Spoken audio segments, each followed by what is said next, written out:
रैयत विस्थापित मोर्चा के द्वारा केडीएच परियोजना कार्यालय के समक्ष धरना दिया गया। धरना की अध्यक्षता शाखा सचिव प्रभाकर गंझू और संचालन प्रवक्ता रामलखन गंझू ने किया। धरना में मुख्य रूप से एरिया अध्यक्ष बिगन सिंह भोक्ता शामिल हुए।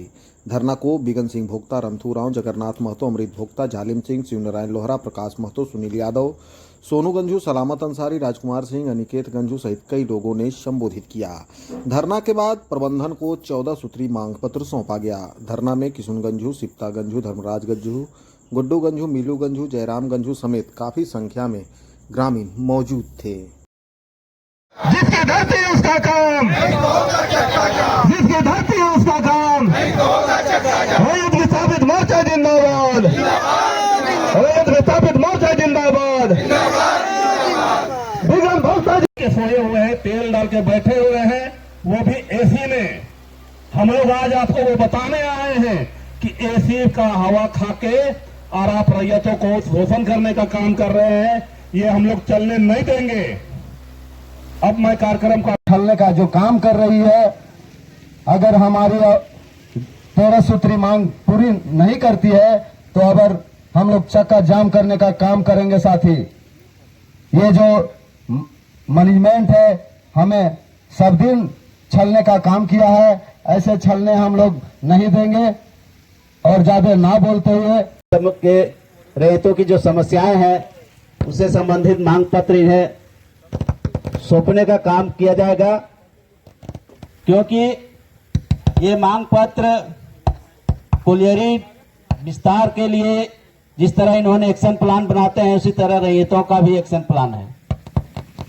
और इस रैयतों के एक्शन प्लान के अनुसार अगर आप नहीं चलते हैं, केडीएच प्रबंधन नहीं चलती है, तो समझिए आपका कोलियरी डेवलपमेंट एक्शन प्लान उसके सामने फेल होगा और सारी जिम्मेवारी आपकी होगी, क्योंकि आज तक आपने रैयतों को उजाड़ने का काम किया है, उन्हें शोषित किया है, उनका किसी भी मांग पत्र के अनुसार काम आप तक नहीं करने आए हैं, जिसका परिणाम है कि आज हम सभी धरना में बैठे हुए हैं। मौज और नौकरी नहीं देती है तो आने वाला जो आपका साल है, जो आने वाला साल है, जो आपको माइंस आउटसोर्सिंग चलाना है, आपको बहुत सारी परेशानियां होगी। आपको 1 इंच जमीन विस्थापित नहीं देंगे जब तक उनको सही रूप से उनका मुआवजा और पॉलिसी के तहत उनको अगर जमीन देकर उन्हें बसाइएगा नहीं तो निश्चित तौर पर आपको कठिनाइयां होने वाली है। और आप सोच रहे हैं कि हम अपना काम निकाल के चले जाएंगे, तो आने वाला आपका जो भी प्रबंधन होगा उसको इसको झेलना पड़ेगा। और हम लोग इस मंच के माध्यम से ग्रामीणों को बात को सुनिए, ग्रामीणों को हक और अधिकार दीजिए। आनंद फनन में लोगों को जमीन जो बंदर बांट करके यहाँ खरीद लिया है और उसे आप के जितने भी मांग है सभी मांगों को सशक्त रूप से निर्णय लेकर ग्रामीण के हित में कार्य करने का काम करें। अन्यथा ग्रामीण केडीएच विस्तारीकरण में एक भी इंच जमीन देने को तैयार नहीं होंगे, जिसका भुगतना आप केडीएच माइंस को बंद करना पड़ सकता है। यदि आपका रवैया यही रहा, मनमानी सीसीएल के मनमानी के अगर आप चलेंगे तो रैयत विस्थापित मोर्चा आप चलने नहीं दिया जाएगा।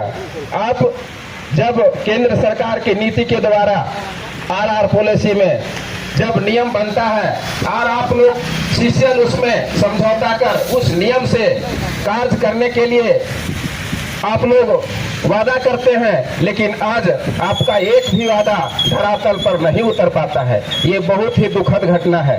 आज सीसीएल मतलब सीसीएल शोषित लिमिटेड कंपनी आप लोग ने बना दिया है। आज हमारा जहां भी जमीन जगह कोयलवरी जहां भी गया है, हमारा SC ST के जमीन में ही कोयला अधिकतर निकला है। बात करते हैं, विस्थापित की बात करते हैं, रैयत की बात करते हैं, मूलवासी की बात करते हैं। चाहे प्रभावित हो, सब हम लोग हक के अधिकार के लिए बात करते हैं साथियों। आज हम लोग के 14 सूत्री केडीएच परियोजना में जो मांग रखे हैं, अगर ये मांग को बहाल नहीं करते हैं और मांग को अगर हम लोग के ये मांग नहीं मिलता है, हम लोग के धरना प्रदर्शन नहीं, केडीएच माइंस को बंद करना पड़ेगा साथियों। बंद होगा। और आज देखिए यहाँ पर